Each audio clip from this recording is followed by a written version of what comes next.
Asilimia 90 ya watu wanaotumia WhatsApp wamekuwa wakisumbuka na hichi kitu mara nyingi sana. Yaani kila unapoposti picha au video kwenye status yako huwa inapungua quality ukilinganisha na ile picha iliyopo kwenye gallery yako. Hii yote inatokea kwa sababu haujafanya setting moja ya muhimu. Kwanza kabisa hakikisha umesave hii post na umefollow hii account, kwa sababu nina share series za smartphone kila siku.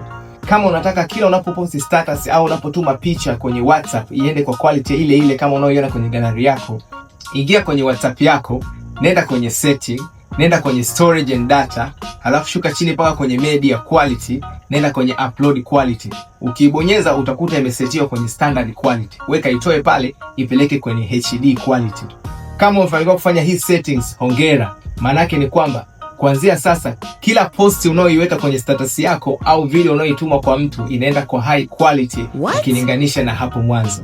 Kama hii imekusaidia, comment neno WhatsApp, nitakuletea settings muhimu za WhatsApp ambazo unatakiwa kuzifahamu ikakurahisishia matumizi yako ya WhatsApp. Share na rafiki zako, like for more content like this. Sweetphone Center tuko hapa kila siku kukuupdate matumizi bora na salama ya smartphone yako. We love you guys.